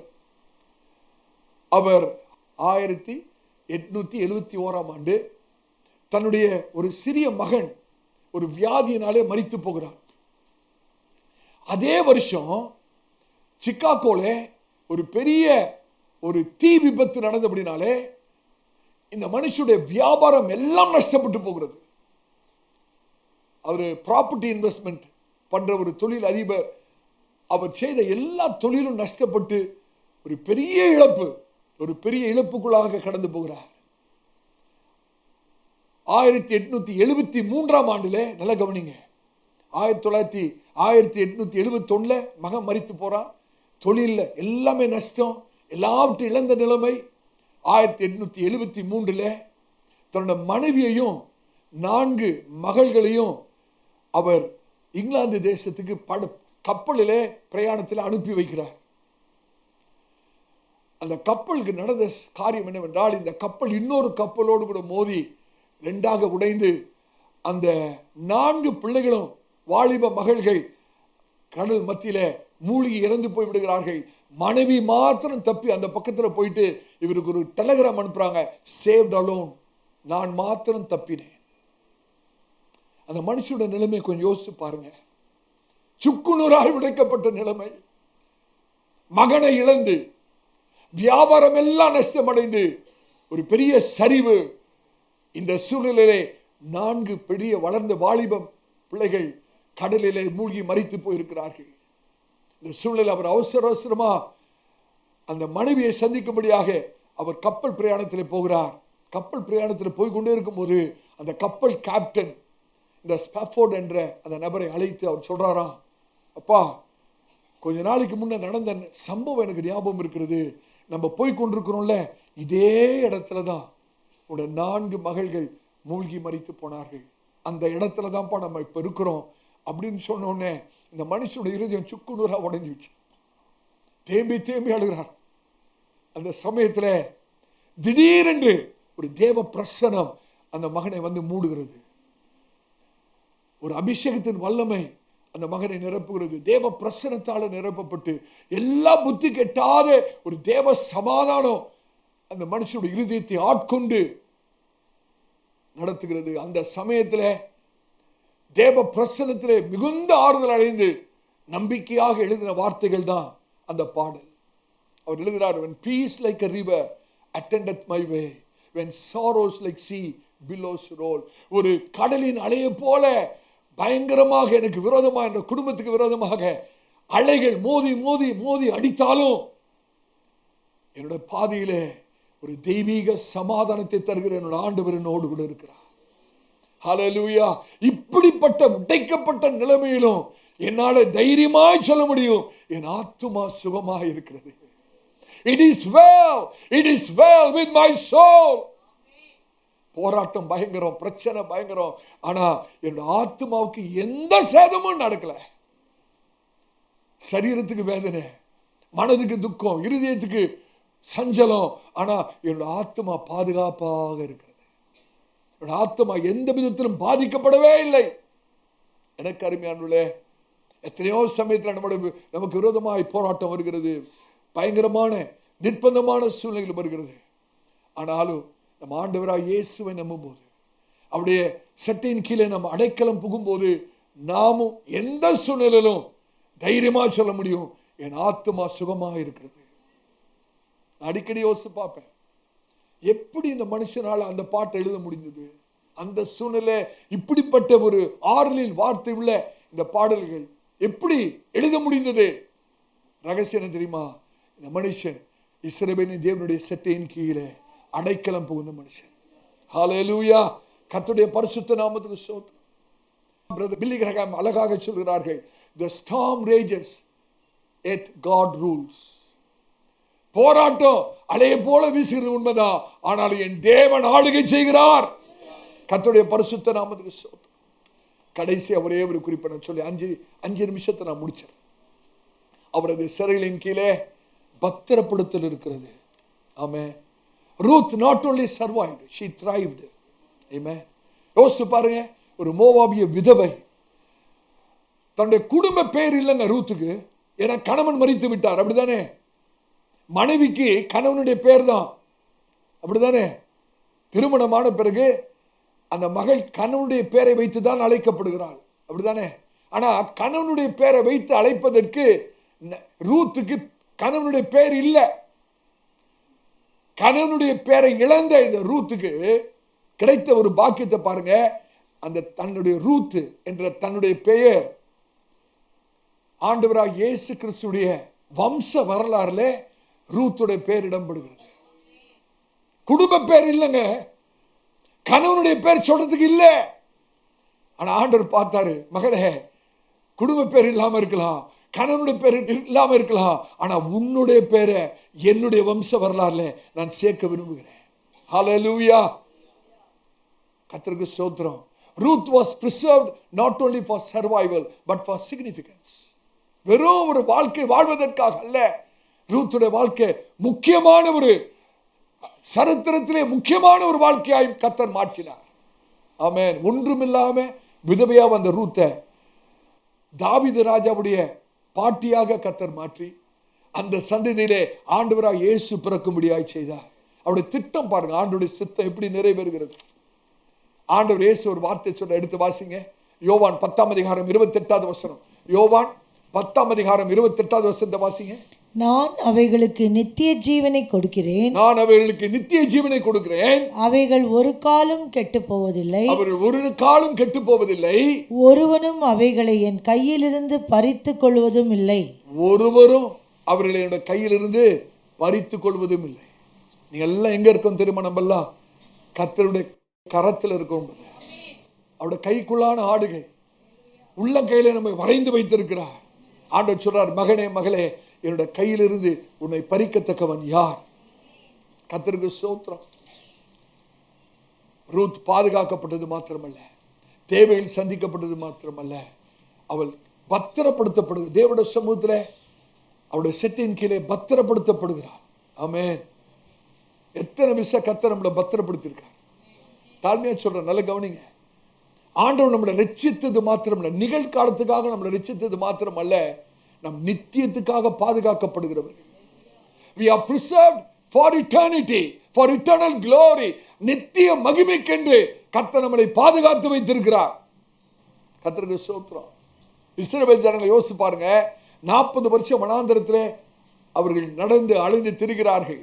ஆனா கர்த்தர் அவர்களை பத்திரப்படுத்தின விதம், அந்த வசனத்தை மாத்திரம் வாசிருங்க, நம்ம முடிச்சிருவோம். உபாகமம் 29ஆம் அதிகாரம் 5வது வசனத்தை வாசிங்க. உபாகமம் 29ஆம் அதிகாரம் 5வது வசனம். கர்த்தராகிய நான் கர்த்தராகிய நான் உங்கள் தேவன் என்று உங்கள் தேவன் என்று நீங்கள் அறிந்து கொள்ளும்படிக்கு நீங்கள் அறிந்து கொள்ளும்படிக்கு நான் 40 வருஷம் நான் 40 வருஷம் உங்களை வனாந்தரத்தில் நடத்தினேன். உங்களை வனாந்தரத்திலே நடத்தினேன். உங்கள் மேலிருந்த வஸ்திரம் கவனிச்சிங்களா? உங்க மேலிருந்த வஸ்திரம் பழையதாய் போகவும் இல்லை, பழையதாய் போகவும் இல்லை. உங்கள் காலில் இருந்த பாதரட்சைகள் உங்கள் காலில் இருந்த பாதரட்சைகள் பழையதாய் போகவும் இல்லை, பழையதாய் போகவும் இல்லை.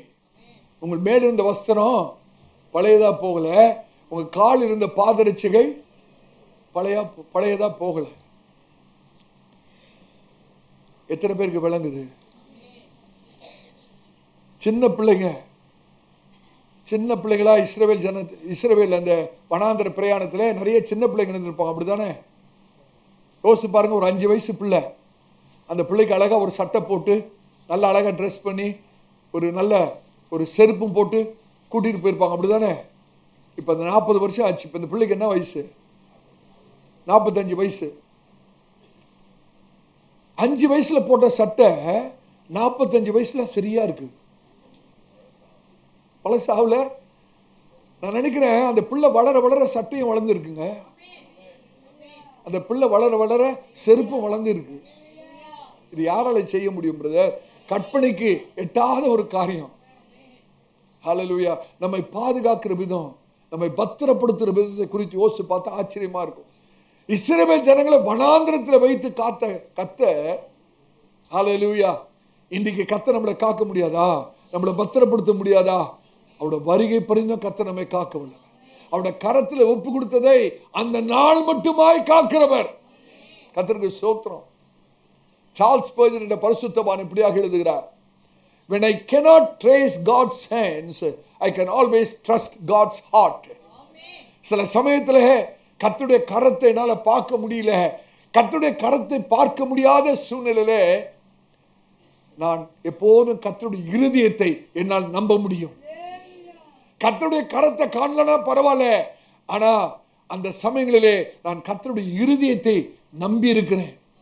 கர்த்தருடைய பரிசுத்த நாமத்துக்கு ஹல்லேலூயா. கர்த்தர் நம்மை நித்தியத்துக்கென்று நம்மை பத்திரப்படுத்தி இருக்கிறார். ஆமென்.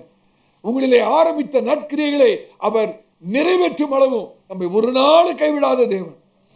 கர்த்தருடைய பரிசுத்த நாமத்துக்கு.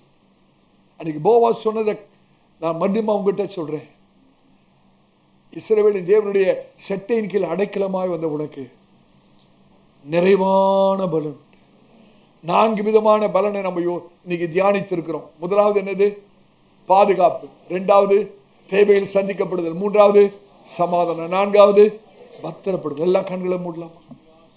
கர்த்தருடைய சமூகத்தில் ஆபத்திலிருந்து பாதுகாப்பு. எல்லா தேவைகளுக்கும் கர்த்தர் நம்முடைய தேவைகளை சந்திக்கிறவர். எல்லா தேவைகளையும் சந்திக்கிறவர். எப்படிப்பட்ட புயல் காற்று வீசினாலும் அதன் மத்தியிலும் கர்த்தர் நமக்கு சமாதானத்தை தருகிறவர். நித்தியத்துக்கென்று நம்மளை பத்திரப்படுத்துகிற கர்த்தர். எல்லாரும் எழுந்து நிற்கலாமா? கீழ்த்தளத்திருந்தால் மேல் தளத்திலிருந்தாலும் தேவ சமூகத்தை நம் உணர்வும். அருமையான சகோதரனே, சௌரியே, நீங்கள் எங்க இருக்கிறீர்கள்? மகனே, மகளே, நீங்க எங்க இருக்கிறீங்க? புயல் காற்றில் வெளியில பாதுகாப்பற்ற நிலைமையில ஆண்டவரை விட்டு தூரமா இருக்கிறீங்களா? அல்லது இஸ்ரவேலின் தேவனுடைய செட்டையின் கீழே அடைக்கலம் புகுந்திருக்கிறீர்களா? ரூத்தை போல ஓடி வரணும் பிரதர். ரூத் எப்படி மோபாவை விட்டுட்டு பெத்லெஹேம் யூதாவுக்கு வந்து இஸ்ரவேல் தேவனுடைய செட்டையின் கீழே அடைக்கலம் புகுந்தது போல இன்னைக்கு அவருடைய செட்டையின் கீழே அடைக்கலம் புகழ வேண்டும். ஹல்லேலூயா, ஹல்லேலூயா, ஹல்லேலூயா. தேவனுடைய சமூகத்தை நான் உணர்கிறேன். தேவனுடைய சமூகத்தை நான் உணர்கிறேன். தேவனுடைய பிரசன்னத்தை நான் உணர்கிறேன். அவருடைய சமூகத்தில் அவருடைய செட்டையின் கீழே நமக்கு பாதுகாப்பு இருக்கிறது. தேவையில் சந்திக்கப்படுதல் இருக்கிறது. சமாதானம் இருக்கிறது. பத்திரப்படுத்தப்படுதல் இருக்கிறது. நம் வாயிலை திறந்த ஆண்டுக்கு நன்றி சொல்வோமா? ஹல்லேலூயா. அநாதி தேவன் என் அடைக்கலம். ஹல்லேலூயா. அநாதி தேவனுடைய அடைக்கலம். எத்தனை பேர் விசுவாசத்தோடு சொல்ல முடியும்? அநாதி தேவன் எனக்கு அடைக்கலமா இருக்கிறார். அவர் எனக்கு அனுகூலமான துணையா இருக்கிறார். இந்த தேவன் என்னைக்கும் சதா காலங்களிலும் நம்முடைய தேவன். நம்முடைய தேவன், நம்முடைய தேவன், நம்முடைய தேவன். எத்தனை பேர் ஆமென் சொல்ல முடியும்?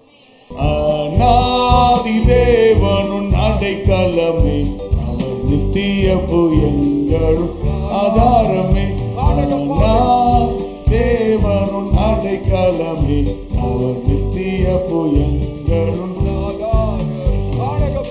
கனக பாதை காரிருளில் தூய தேவ ஒளியே, அழுகை நிறைந்த பள்ளத்தாக்குகளை அரும் நீரூற்றாய் மாற்றினாரே.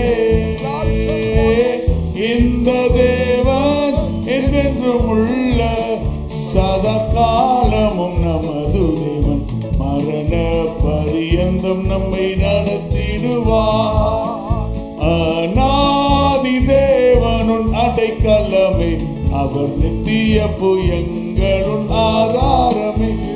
அநாதி தேவனுன் அடைக்கலமே, அவர் நித்திய புயங்களும் ஆதாரமே.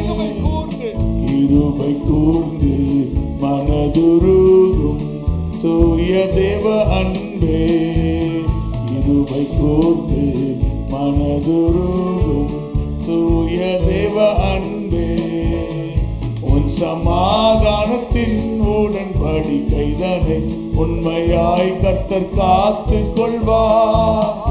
உன் சமாதானத்தின் உடன்படிக்கைதனை உண்மையாய் கர்த்தர் காத்து கொள்வார். இந்த தேவன் என்றென்றும் உள்ள சதா காலமும் நமது தேவன், மரண பரியந்தம் நம்மை நடத்திடுவார். அநாதி தேவனுன் அடைக்கலமே, அவர் நித்திய புயங்களும் ஆதாரமே. அநாதி தேவனுன் அடைக்கலமே, அவர் நித்திய புயங்களும் ஆதாரமே. இப்புவி யாத்திரை கடந்திடுவாய் தூய தேவ தயவாய். இப்புவி யாத்திரை கடந்திடுவாய் தூய தேவ தயவாய். கடும் கானகத்தில் கர்த்தர் மார்பினிலே கிடைக்கும் இலை பாறுதலே. கடும் கானகத்தில் கர்த்தர் மார்பினிலே கிடைக்கும் இலை பாறுதலே. இந்த தேவன் என்றென்றும் உள்ள சதா காலமும் நமது தேவன், மரண பரியந்தம் நம்மை நடத்திடுவார். இந்த தேவன் என்றென்றும் உள்ள சதா காலமும் நமது தேவன், மரண பரியந்தம் நம்மை நடத்திடுவார். அநாதி தேவனுன் அடைக்கலமே, அவர் நித்திய புயங்களும் ஆதாரமே. அநாதி தேவனுன் அடைக்கலமே, அவர் நித்திய புயங்களும் ஆதாரமே. ஹல்லேலூயா. ஹல்லேலூயா. தேவ சமூகத்தை உணர்வோம். ஆவியானவர் நம்மத்தில் செய்வாடி கொண்டு கலங்காதே சகோதரே, மகளே கலங்காதே, திகையாதே.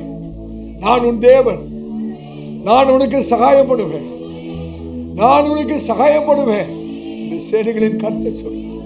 நன்றி ஆண்டவரே, என்னுடைய சட்டையின் கீழே உனக்கு பாதுகாப்பு, என்னுடைய சட்டையின் கீழே உனக்கு சமாதானம், என்னுடைய சட்டையின் கீழே உன்னுடைய தேவைகள் சந்திக்கப்படும், என்னுடைய சட்டையின் கீழே நீ பத்திரப்படுத்தப்படுவாய். நன்றி ஆண்டவரே, நன்றி ஆண்டவரே. வெறுமையாய் திரும்பி போவதில்லை, நீ வெறுமையாய் திரும்பி போவதில்லை. நிறைவான பலன் உண்டு மகளே, உனக்கு நிறைவான பலன் உண்டு மகளே, உனக்கு நிறைவான பலன் உண்டு. நன்றி செலுத்துகிறோம், நன்றி செலுத்துகிறோம். நாம் செபிப்போம். அதிகமாக நேசிக்கிற அன்பின் பிதாவே, ஆசீர்வதிக்கப்பட்ட மத்தியான வேளைக்காய் சோதனை துவக்கம் முதலில் மட்டுமாய் தேவனுடைய கிருபையின் பிரசனம் எங்களோடு இருந்ததுக்காய் சோதனை, எங்களோடு பேசி நம்முடைய வார்த்தைகளுக்காய் சோதனை எங்களை தாழ்த்துகிறோம். வேலைக்காரனுடைய கண்கள் எஜமானையே நோக்கி கொண்டிருப்பது போல, வேலைக்காரனுடைய கண்கள் எஜமானையே நோக்கி கொண்டிருப்பது போல எங்களுடைய கண்கள் உண்மையே நோக்கி கொண்டிருக்கிறது. எங்களுடைய எண்ணங்கள், எங்களுடைய சிந்தனை ஆண்டவரே உண்மையில் பற்றுதலாக இருக்கிறது. உண்மையே பற்றி கொண்டிருக்கிறது. உண்மையே பற்றி கொண்டிருக்கிறது. நீரே கூட நம்பிக்கை ஆண்டவரே. உண்மையே நம்பி இருக்கிறோம். உண்மையே நம்பி இருக்கிறோம். கர்த்தருக்கு சகாயம் பண்ணுவேன். அருமையான சபையாரை திருக்கரத்தில் ஒப்பு கொடுக்கிறோம். ஆவியானவர் தொடர்ந்து பேசும். தயவுல நல்ல கரம் சிறந்தாழ்த்திருக்கிற ஒவ்வொரு மேலும் இருக்கட்டும். நாங்கள் சிறுகவன நீங்க பெருகவனப்பா. சமாதானத்தோட தேவ பிரசனத்தோட கலைந்து போக கர்த்தர் கிருபை செய்யும். எல்லா கனத்துதி மகிமையாவும் உமக்கே செலுத்துகிறோம். இயேசு கிறிஸ்துவின் நாமத்தில் ஜெபம் கேளும் எங்கள் நல்ல பிதாவே. ஆமென். நம்முடைய கர்த்தராகிய இயேசு கிறிஸ்துவின் கிருபையும் பிதாவுடைய அன்பும் பரிசுத்தாவினுடைய அன்யோன்ய ஐக்கியமும் நம் அனைவருடைய கூட இன்றும் என்றும் சீக்கிரமாய் வரப்போகிற ஆண்டவராகிய இயேசு கிறிஸ்துவின் வருகை பரிந்தும் இருப்பதாக. ஆமென். கர்த்தர் உங்களை ஆசீர்வதிப்பார். இன்று பிரசங்கிக்கப்பட்ட கர்த்தருடைய வார்த்தையினால் நீங்கள் ஆசீர்வதிக்கப்பட்டு இருப்பீர்கள் என்று நம்புகிறோம். நமது திருச்சபையின் ஞாயிறு ஆராதனை நேரங்கள்: ஆங்கில ஆராதனை காலை 7 மணிக்கு நடைபெறும். தமிழ் ஆராதனை காலை 10:30 மணிக்கு நடைபெறும். இருமொழி வேத பாடம் மாலை 6 மணிக்கு நடைபெறும். நம் திருச்சபையின் விலாசம்: அப்போஸ்தல கிறிஸ்தவ சபை, பெரம்பூர் ஊழியங்கள், 74 வல்லாடு தெரு, அகரம், சென்னை 6,82,000. தனிப்பட்ட ஜெபத்திற்கு தொடர்பு கொள்ள வேண்டிய அலைபேசி எண்கள் 9566262203 மற்றும் ஒரு எண் 9551648083.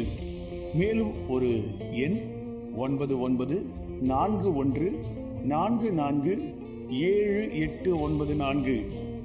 நமது திருச்சபையின் தொலைபேசி எண் 04431508155. மேலும் மற்ற பிரசங்கங்களுக்கு நமது யூடியூப் சேனலான ஏசிஏ பெரம்பூர் மினிஸ்ட்ரீஸை அணுகவும். நமது திருச்சபையின் வலைதள முகவரி www.acaperambourministries.org. தேவன் உங்களை ஆசீர்வதிப்பாராக. ஆமென்.